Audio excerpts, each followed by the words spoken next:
안녕하십니까? EPI 어드바이저입니다. 저희가 오늘 한국에서는 많이들 이야기하지 않지만 월가에서 가장 물가지표와 더불어 충격적으로 받아들인 지표가 하나 있었습니다.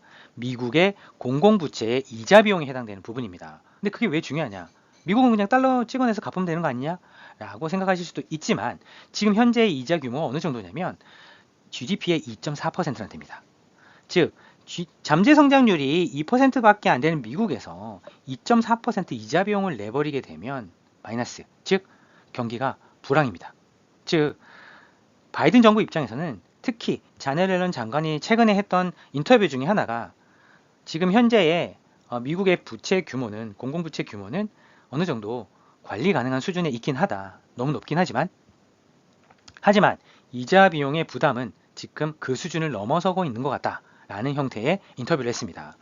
오죽했으면 자넷 옐런 입장에서 그런 얘기를 할 수밖에 없었을까 생각해 보시면 이런 부분이 있습니다. 더 이상 채권을 찍어가지고 미국 국채를 찍어가지고 돈을 더 푸는 것이 아무 의미가 없다. 왜? 이자 비용이 너무 높아져서 오히려 경제 성장률을 갉아먹으니까 바이든 정부의 인기를 더 떨어뜨릴 것이다. 그리고 이런 포퓰리즘을 위한 재정 정책이 더 이상 쓸모가 없어졌다는 것을 여기서 확인할 수 있는 부분이 되겠습니다. 그럼 이게 어느 정도 타격이냐? 예전에는 300, 400에 해당되는, 즉 400 정도가 해당되는 이 부분이 미국 공공부채의 이자 비용이 해당되겠습니다. 즉 0.4조 달러 정도 되고요. 지금 1.08 달러, 1.08조 달러에 해당되는데요. 그럼 1.1조 달러 정도 됩니다. 즉 이자 비용이 약 한 3배에서 4배 정도 늘어나게 된 셈인데요. 한 3배 정도 늘었군요. 3배 정도 늘어난 셈인데 이렇게 늘면서 GDP의 2.4%를 갉아먹었는데 지금 현재 미국의 공공부채가 한 35조 정도 됩니다. 35조 달러. 따라서 이렇게 나눠보게 되면 약 이자율 자체가 나오게 되는데 한 3% 정도 되는 숫자를 저희가 확인할 수 있습니다.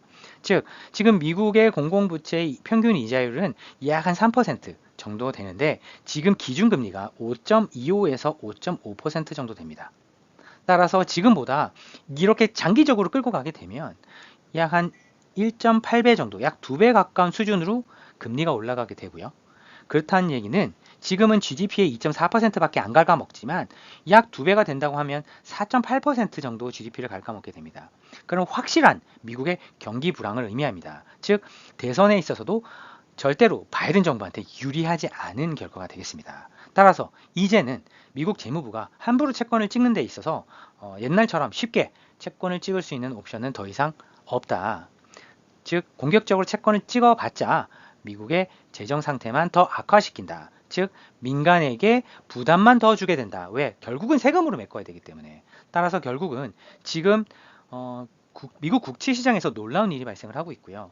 그리고 그 놀라운 일의 이면에는 미국 바이든 정부의 치명적인 금리 부담이 사실은 큰 역할을 하고 있다. 따라서 이런 부분은 더 이상 미국 재무부가 국채를 시장에 왕창 공급해도 더 이상 바이든 정부의 인기가 올라가지 않는다는 것을 의미하게 됩니다. 따라서 향후에 미국 재무부, 즉 국채 수급에 있어서는 조금 보수적인 스탠스가 저희가 보게 될 것 같고요.